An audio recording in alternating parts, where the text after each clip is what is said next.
My grandson asked me why I always eat alone. I wasn't ready to tell him the truth. My grandson looked up from his pancakes and asked a question that stopped my heart. "Grandpa, why do you always eat alone?" The entire diner went quiet. Even the waitress, who'd served me every Friday for the last 6 years, looked down at her coffee pot. I smiled, just like I always did. But this time I couldn't answer. Because the truth wasn't that my family had forgotten me. The truth was far more painful. I had been the one who walked away. And after 12 years, my grandson was about to discover why I had never sat at my family's table again. My name is Henry Calloway. I'm 74 years old. For 42 years, I taught American history at Jefferson High School in Asheville, North Carolina. I wasn't famous. I wasn't rich. But for 4 decades, I watched scared teenagers become soldiers, doctors, teachers, parents, and grandparents. People still stop me at the grocery store. Sometimes they smile. Sometimes they hug me. Sometimes they say, "Mr. Calloway, you changed my life." Those words always mean more to me than any paycheck ever did. After my wife, Margaret, passed away 8 years ago, life became very quiet. The old house echoed. The television stayed off most days. The second coffee cup remained untouched. So I created a routine. Every Friday, at exactly 7:30 in the morning, I walked 3 blocks to Miller's Family Diner. Same booth, same breakfast, same black coffee, same waitress, same silence. People probably thought I liked being alone. The truth was, I had simply learned how to live with it. Everything changed on one rainy Friday morning, when the front door opened and my 8-year-old grandson walked in, holding his mother's hand. Emily, my daughter, hadn't warned me she was coming. She never did. She parked across the street, helped Oliver out of the car, and hurried inside with her phone pressed against her ear. She looked exhausted. "I've got an emergency meeting," she said. "Dad, can you keep Oliver until Sunday?" Before I could answer, she kissed my cheek, hugged Oliver, and rushed back out the door. That was Emily, always running, always apologizing, always promising she'd make more time. Oliver climbed into the booth across from me. He had Margaret's blue eyes and my stubborn eyebrows. He grinned. "So this is your famous Friday breakfast?" I laughed. "It sure is." He looked around the diner. "Do you come here every week?" "Every Friday." "With who?" Stirred my coffee. "Just me." He frowned. "Every single Friday." He nodded. The waitress, Linda, walked over carrying 2 menus. She smiled at Oliver. So this must be the famous grandson. Oliver looked confused. "You know my grandpa?" Linda laughed. "Honey, I've known your grandpa longer than you've been alive." She placed a chocolate chip pancake in front of him without asking. I figured this was the right choice. Oliver's eyes lit up. "How did you know?" Linda winked. "Your grandpa told me stories about you long before you were old enough to come here." Oliver smiled, but a few seconds later, his smile faded. He looked at the empty seat beside me. "Grandpa, who used to sit there?" I froze. My hand tightened around the coffee mug. Linda quietly walked away, giving us privacy. I stared at the empty chair. No one had sat there for 8 years. "Your grandma." Oliver smiled softly. I wish I could have met her. So do I, buddy. For a few moments neither of us spoke. Rain tapped gently against the windows. The smell of bacon filled the diner. Everything felt peaceful until Oliver asked the question that changed everything. Grandpa, if Grandma isn't here anymore, why don't Uncle David and Aunt Sarah come with you? I looked out the window because I didn't know how to explain that sometimes the deepest loneliness doesn't come from losing the people who die. It comes from losing the people who are still alive. I didn't answer Oliver right away. Instead, I took a slow sip of my coffee. You know, buddy, families are complicated. Oliver tilted his head. More complicated than math? I chuckled.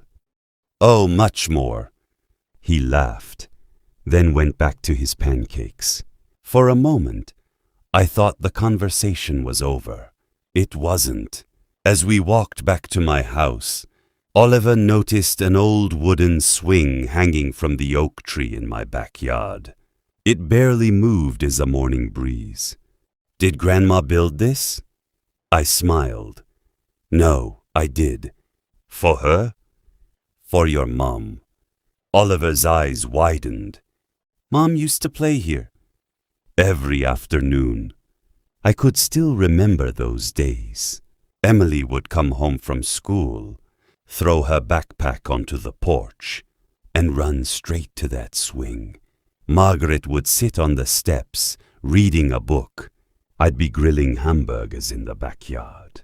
Back then, our little house felt like the happiest place on earth. I unlocked the front door. The smell of old wood and fresh coffee greeted us. Nothing had changed much. Margaret's favorite rocking chair still sat beside the fireplace.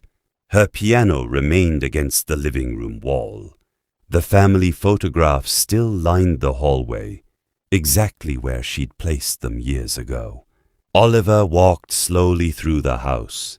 He stopped in front of one picture. It showed all four of us: Margaret, Emily, David, and me. Everyone was smiling. Grandpa. This was before Grandma got sick. Yes. You all look happy. We were. He studied the picture for another moment. Then he quietly asked, So, what happened? My chest tightened. There it was. The question I'd spent 12 years trying not to answer. Not because I was ashamed, but because I had made a promise. A promise to Margaret on the last night of her life. She squeezed my hand, looked into my eyes, and whispered, Henry, no matter what happens after I'm gone, don't let our children choose between love and guilt. I promised her I wouldn't, and I'd kept that promise, even when it meant eating every Friday breakfast alone. Little did I know, before the weekend was over, that promise would be tested one final time. The next morning, I woke up before sunrise. Old habits die hard. The house was quiet. For the first time in years, there was another pair of footsteps upstairs. I smiled. Oliver. I made pancakes, scrambled eggs, and fresh coffee. Just as I placed everything on the table, I heard tiny footsteps racing down the stairs. Grandpa. He ran straight into the kitchen. You really cook breakfast every morning? Only when I have someone worth cooking for. His face lit up. Nobody had ever smiled at me like that since Margaret. After breakfast, Oliver wandered into my study. It was the only room I never changed. Shelves filled with history books, an old globe, Margaret's framed photograph on the desk, and dozens of dusty photo albums. Can we look at these? Of course. We sat on the living room floor. Page after page, birthday parties, camping trips, Christmas mornings, Emily laughing, David holding his first baseball trophy, Margaret hugging all of us. Oliver couldn't stop smiling. My mom looked so happy. She was. He pointed at another picture. Grandpa, how come there aren't any new family pictures? I looked at the album. The last family photo was taken 9 years ago. Nothing after that. Not birthdays. Not Thanksgiving. Not Christmas. Nothing. Before I could answer, my phone buzzed. It was David, my son, the first call in almost 4 months. Stared at the screen. Oliver noticed. Aren't you going to answer? I hesitated, then pressed accept. Hi, Dad. David sounded rushed. I just called to see if Oliver made it there safely. He's fine. Good. Silence. For nearly 10 seconds, neither of us spoke. Then he said, Listen, I'm busy right now. I'll call later. Before I could respond, the line went dead. Oliver looked at me. It's Uncle David. Yeah. He sounds busy. He usually is. Oliver frowned. My dad always says, if someone matters, you make time. His words weren't meant to hurt, but they did, because deep down, I knew he was right. That afternoon, Oliver found an old wooden box hidden in the bottom drawer of my desk. Grandpa, what's this? I froze. It was the one box I had never opened again. Inside were dozens of unopened birthday cards, Father's Day cards, and Christmas letters, every single one addressed to me, every single one from Emily and David. Oliver looked at me confused. You never opened them. Slowly shook my head. No. He whispered, Why? Took a deep breath. Because the truth was finally catching up to me. Oliver carefully picked up one of the envelopes. It was covered in dust. The stamp read, Happy Father's Day, 3 years ago. He looked at me. Grandpa, you really never opened these. Slowly shook my head. No. But why? I sat down in Margaret's old rocking chair. For a long moment, I just stared at the box. You ever make a promise, buddy, that ended up hurting more than helping? He frowned. I don't think so. I hope you never do. I picked up the oldest envelope. The handwriting belonged to Emily. I recognized it instantly. Neat. Careful. Every letter perfectly straight. She wrote just like her mother. Smiled without realizing it. Oliver noticed. You miss Grandma a lot. Every single day. He gently placed the letter back into the box. But if Aunt Emily wrote you, why didn't you read it? I looked toward the window. Rain had started falling again. I was afraid. Afraid of what? Finding out they only wrote because they felt guilty. Oliver looked confused. They love you. I'm sure they do. But love and obligation aren't the same thing. He stayed quiet, trying to understand. A few minutes later, the front doorbell rang. Neither of us was expecting anyone. I opened the door. Standing there was my next-door neighbor, George Miller, 78 years old, retired firefighter. He smiled. Morning, Henry. I baked too many blueberry muffins again. I laughed. You've been saying that for 10 years. George winked. And one day it'll finally be true. Oliver smiled. You always bring Grandpa food? George nodded. Someone's gotta make sure this old guy doesn't live on coffee alone. The three of us laughed. George looked at Oliver. So, you're the famous grandson. Oliver nodded proudly. Grandpa says you're his best friend. George smiled. I'll take that as a compliment. Then his expression softened. He quietly looked at me. You planning on telling him? Froze. Oliver looked between us. Telling me what? George immediately realized he'd said too much. Oh, nothing, buddy. But Oliver wasn't buying it. He looked straight at me. Grandpa, what is everybody hiding from me?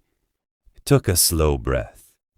Because I knew the truth couldn't stay buried much longer. After George left, the house became quiet again. Oliver sat across from me, waiting. Kids have a way of knowing when adults aren't telling the whole truth. He folded his hands on the kitchen table. Grandpa, did Mom and Uncle David do something bad? I looked at him. Nobody. They made mistakes. So did I. He frowned. You? I nodded. Parents don't always get everything right. I walked into the living room. On the fireplace, there was a framed picture of Margaret. I picked it up carefully. You see this smile? Your grandma hated arguments. She believed every family could fix things if people were willing to listen. Smiled softly. She was usually right. The night before she passed away, the hospital room was so quiet. I could hear the rain tapping against the window. She held my hand and asked me for one last favor. I could still hear her voice, soft, weak, but certain. Henry, when I'm gone, don't let the kids spend their lives taking care of you because they feel guilty. Let them build their own lives. If they come to you, let it be because they want to, not because they have to. Promised her. Right there beside her hospital bed.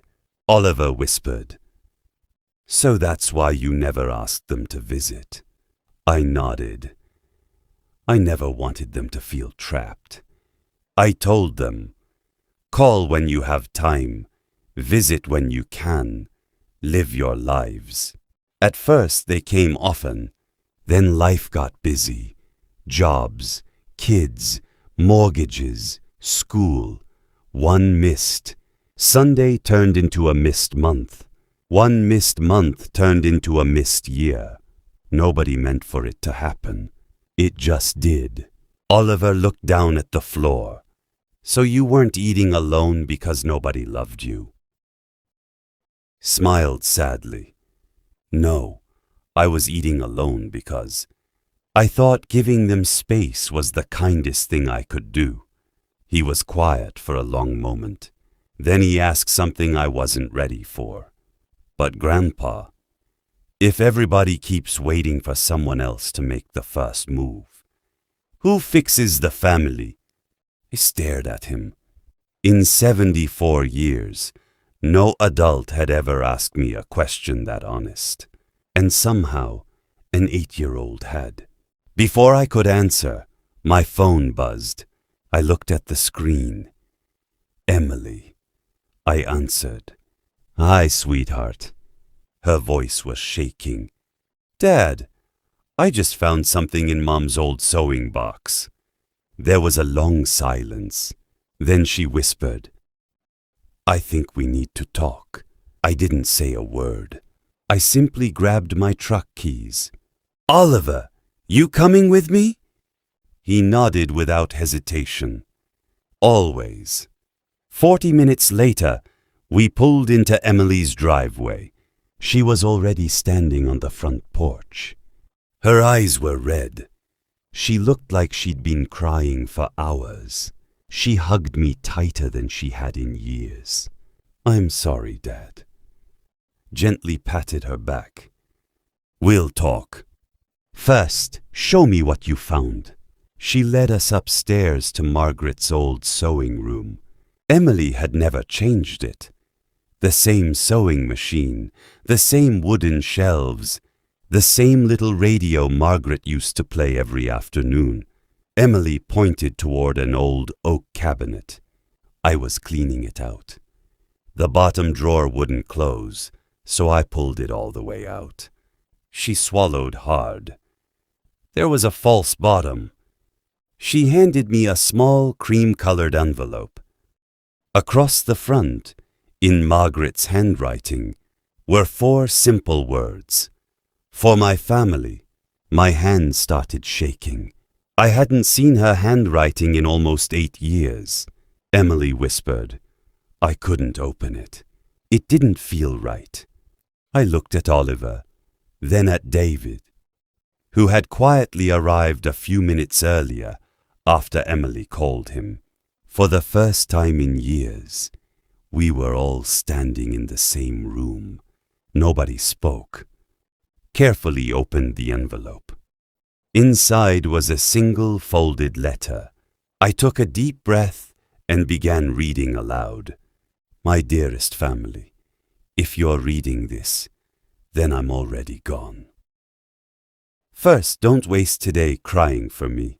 I had a beautiful life because I shared it with all of you. Henry, thank you for loving me every single day, even when life wasn't easy. Emily, David, if you're arguing about who's too busy to visit your father, you're arguing about the wrong thing. One day you'll wish for one more ordinary dinner together. Don't wait until it's impossible. Love each other while everyone is still here. Stopped reading. Nobody moved. Emily covered her mouth. David looked down at the floor. Oliver quietly wiped a tear from his cheek. David finally spoke. Dad, I've spent years telling myself I'd visit next weekend. There was always another meeting, another business trip, another excuse. He looked around the room. I never realized those weekends were disappearing. Emily nodded. I kept thinking there'd always be more time. She looked at me with tears in her eyes. But there isn't. There isn't unlimited time, is there? I slowly shook my head. No, there never is. Oliver looked at all of us, then quietly asked, So, can we have dinner together tonight? No speeches, no dramatic music. Just one little question from the smallest person in the room. And somehow, it was exactly what our family needed. Emily joined us, then Oliver. For a few seconds, the 4 of us simply stood there, holding each other. Nobody spoke. Because sometimes love says everything without a single word. As we sat back down, Oliver looked at me with a huge smile. Grandpa? Smiled back. Yeah, buddy? He raised his glass of lemonade. Can Friday be family night again? I looked at Emily, then David. Both of them nodded immediately. Emily reached across the table. It's a date. David smiled. No excuses. I looked around the table. For the first time in 8 years, Friday finally felt like Friday again. 3 months passed. Life didn't become perfect. Families rarely do. But something had changed. Every Friday, at exactly 6 o'clock, there was only one rule. No meetings, no overtime, no excuses. Dinner together. It didn't matter whose house it was. Sometimes it was Emily's. Sometimes David hosted. Sometimes everyone came to my little white house on Maple Street. For the first time in years, the old dining room echoed with laughter again. One Friday afternoon, I arrived a little early. Emily was setting the table. David was outside teaching Oliver how to throw a baseball. From the kitchen window, I could hear them laughing. Emily walked over. "Dad, I've been meaning to ask you something." "Sure." She took a deep breath. "Were you ever angry at us?" I looked at her for a long moment. Then I smiled. "No." She looked surprised. "Not even a little." I was hurt. "There's a difference." She quietly nodded. "I think I understand that now." I gently squeezed her hand. "Pain fades, but love, if you take care of it, usually finds its way home." That evening, Oliver ran into the dining room carrying a folded piece of paper. "Nobody sit down yet. I made something." He unfolded it proudly. At the top, written in big crooked letters, it said, "The Friday Family Rules." Rule number 1, nobody eats alone. Rule number 2, phones stay off. Rule number 3, everybody gets a hug before they leave. Rule number 4, Grandpa tells one story every Friday. Everyone laughed. Then Oliver added one more line with his marker. He looked at me, smiled, and wrote, "Rule number 5, never wait until it's too late." The room became silent. Emily wiped away a tear. David looked at the ceiling for a moment. I couldn't speak, because somehow, 8-year-old had summed up everything Margaret had spent her whole life trying to teach us. Dinner that night wasn't fancy. Meatloaf, mashed potatoes, fresh bread, apple pie, the kind of meal Margaret used to make every Friday. Halfway through dinner, David stood up. He raised his glass. "I want to say something." He looked at me. "Dad, I spent years thinking success meant working longer hours, making more money, buying a bigger house." He smiled sadly. I was wrong. He looked around the table and pointed toward all of us. "This is success." Emily nodded. "I used to think I'd have more time. But time doesn't wait for anyone." She reached across the table and held my hand. "I'm done waiting." After dinner, Oliver pulled me outside. The sun was beginning to set. Orange light covered the backyard. "Grandpa, can I ask you one last question?" "You can ask me anything." He looked up at me. "When I grow up, what do you want people to remember about you?" I thought about it. Not for a second. For almost a full minute. Finally I answered, "I don't care if anyone remembers what job I had. I don't care how much money I made.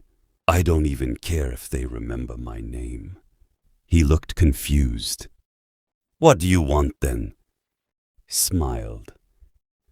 "I just hope that when the people I love sit down for dinner, they never leave an empty chair because they forgot to make time." Oliver quietly nodded. "I'll remember." "I know you will."